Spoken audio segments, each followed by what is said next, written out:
Bismillahirrahmanirrahim. Assalamualaikum warahmatullahi wabarakatuh. Alhamdulillahirrahmanirrahim. Anak kelas 1 yang Pak Mufid banggakan. Pada kesempatan kali ini Allah masih memberikan kesehatan kepada kita, sehingga kita masih bisa melaksanakan kegiatan pembelajaran pada pagi hari ini. Untuk kali ini Pak Mufid akan menemani anakku semua belajar fikih. Sebelumnya, mari kita awali dulu kegiatan kita pada pagi hari ini dengan bacaan basmalah bersama-sama. Bismillahirrahmanirrahim. Untuk pertemuan fikih kali nanti, kemarin anak-anak sudah belajar tentang niat ya, niat tayamum. Kali nanti Muhammad akan menerangkan apa itu tayamum dan syaratnya apa saja, rukunnya bagaimana, dan tata caranya bagaimana akan Pak Mufid sampaikan hari ini. Tapi sebelumnya anak-anak bisa disiapkan dulu buku paketnya ya, buku paketnya nanti sambil menyimak ya. Oke, kemarin kita sudah belajar tentang bab 2 yaitu gemar berwudu. Untuk kali ini nanti kita akan belajar bab 3 yaitu dengan tema tayamum ya. Bab 3 tayamum. Yang akan kita pelajari hari ini yaitu pengertian tayamum, kemudian orang yang boleh tayamum, kemudian syarat tayamum, dan selanjutnya rukun tayamum dan tata cara tayamum. Oke, Bang Fit akan mulai dulu dari poin A yaitu pengertian tayamum. Apa itu tayamum? Tayamum adalah mengusap tanah atau debu yang suci ke muka dan kedua tangan sampai siku sebagai pengganti wudhu atau mandi wajib. Ini adalah pengertian dari tayamum ya, yaitu tayamum itu mengusap tanah atau debu yang suci ya. Tanah atau debu yang suci kemana?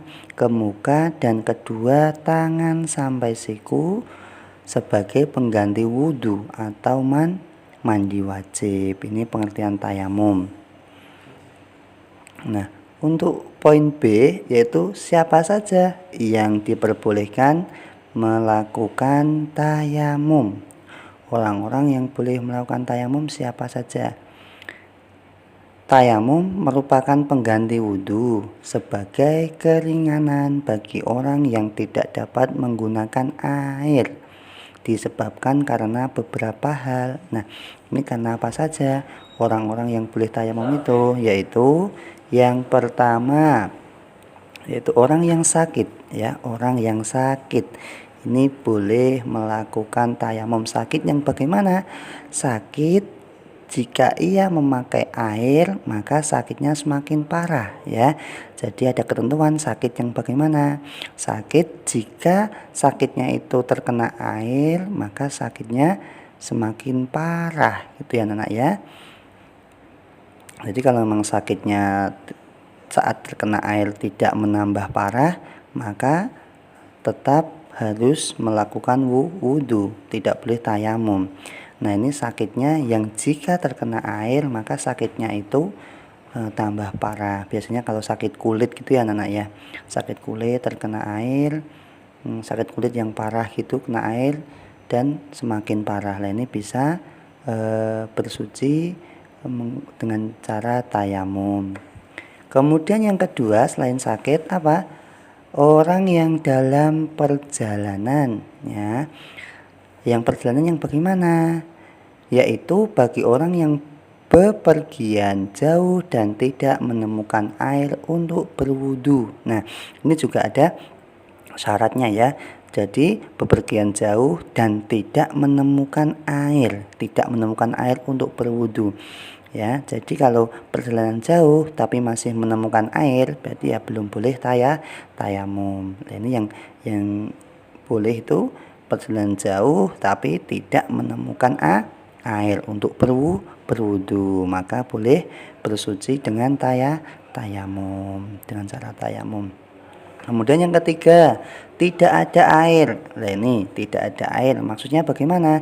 Yaitu jika sudah masuk waktu sholat tetapi tidak menemukan adanya air. Ini dialami mungkin saat kemarau panjang sehingga tidak ada hujan, tidak ada air, padahal waktu sholat sudah masuk. Nah, kita padahal sebelum sholat harus suci dari hadas kecil dan hadas besar. Maka jika tidak ada air dan sudah masuk waktunya sholat, maka kita bisa menggunakan cara tayamum ya. Tayamum yaitu menggunakan tanah atau debu yang suci. Jadi ada tiga anak ya, ada tiga orang yang boleh melaksanakan tayamum ya sebagai berikut. Orang yang sakitnya yang bagaimana? Jika sakitnya itu terkena air maka tambah parah, itu tidak apa-apa, atau melakukan tayamum saja. Jadi menghindari air ya anak ya. Kemudian yang kedua, dalam perjalanan jauh tapi tidak menemukan air untuk berwudu, maka juga boleh tayamum. Kemudian yang ketiga, tidak ada air padahal sudah masuk waktunya sholat, segera melaksanakan sholat, maka bisa bertayamum. Jadi tiga keadaan ini bisa bersuci dengan cara tayamum. Sampai sini bisa dipahami anak-anak? Mudah ya. Nah, oke, selanjutnya poin C yaitu syaratnya. Syarat tayamum itu bagaimana syaratnya? Yang pertama, sudah masuk waktu sholat ya. Jadi syaratnya sudah masuk waktu sholat.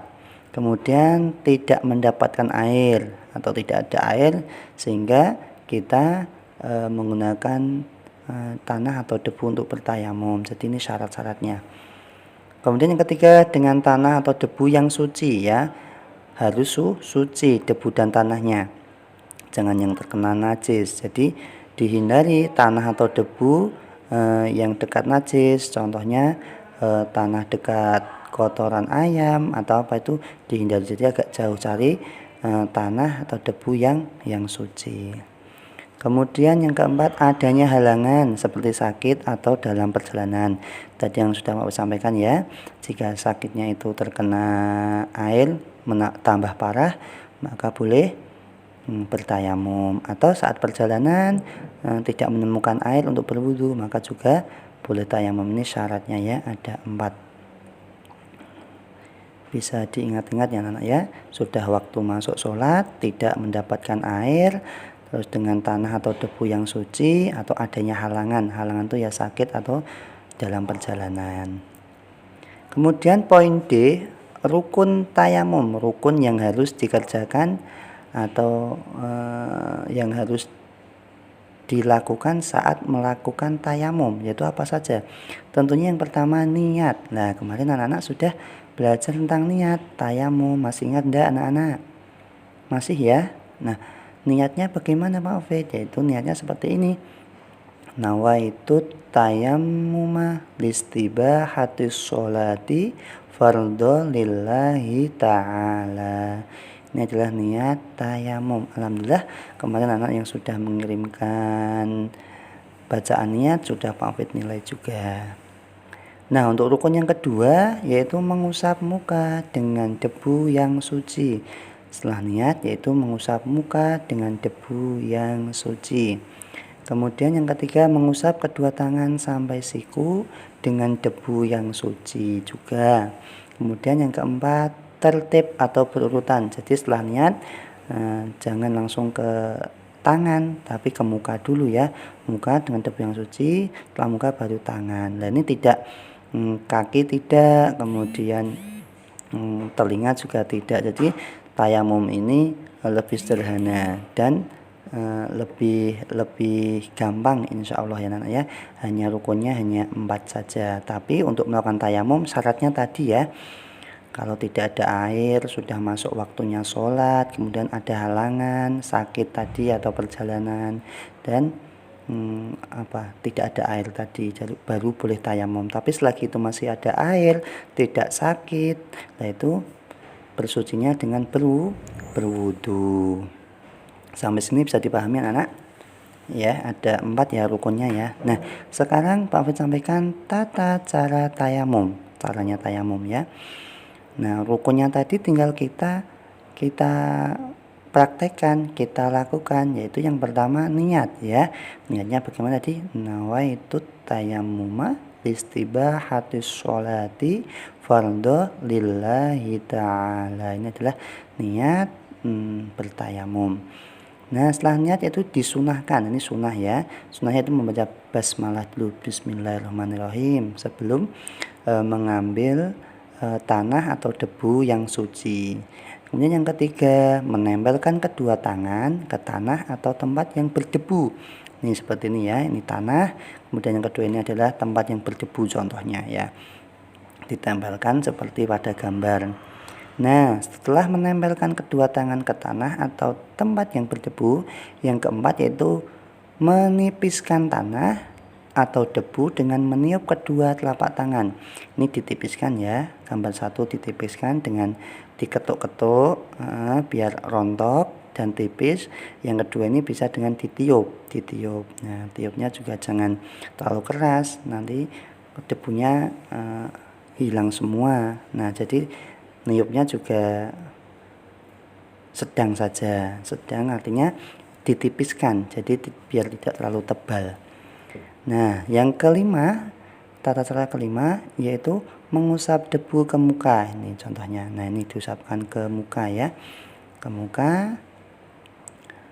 Kemudian yang keenam, kembali meletakkan telapak tangan sama. Jadi setelah diusapkan ke muka ini, maka mengambil lagi seperti gambar ini, mengambil tanah atau debu yang suci ya, kemudian ditipiskan lagi, baru kita usapkan ya, kita usapkan debu tersebut, debu yang suci tadi atau tanah yang sudah kita tipiskan tadi ke tangan.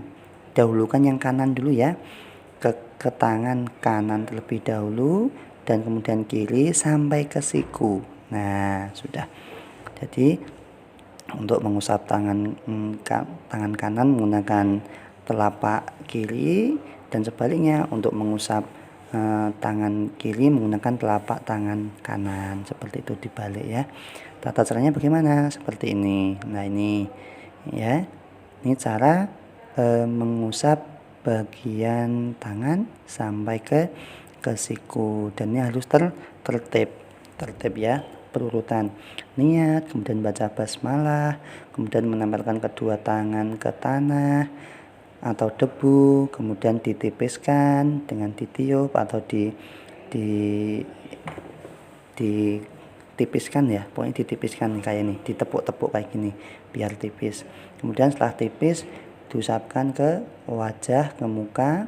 Setelah itu kembali lagi mengambil kayak awal tadi, mengambil kemudian tanah atau debu yang suci ditipiskan lagi dan diusapkan ke kedua tangan sampai siku. Mudah ya anak ya? Bisa dipahami? Bisa ya? Alhamdulillah. Nah, sampai sini ada yang ditanyakan. Nanti kalau ada materi yang kurang jelas bisa ditanyakan ke Pak Alfred ya. Nah, selanjutnya jika tidak ada pertanyaan, Pak Alfred lanjutkan tugas. Nah, tugasnya anak-anak bisa dikerjakan penilaian harian halaman 132 dan 133. Ya, pilihan gandanya saja, kemudian dikerjakan di kertas ulangan, dikumpulkan saat pengumpulan tugas. Jangan lupa diberi identitas nama yang lengkap agar saat Pak Alfred menilai mudah mencarinya, gitu ya Nana ya. Pilihannya ganda saja, tulis jawabannya saja. Sampai di sini ada pertanyaan? Kalau tidak ada, alhamdulillahirrahmanirrahim, kegiatan pembelajaran kita pada hari ini Pak Alfred cukupkan sekian. Apabila ada kurang salahnya, Pak Alfred mohon maaf yang sebesar-besarnya. Akhirul kalam, billahi taufiq wal hidayah, wassalamualaikum warahmatullahi wabarakatuh.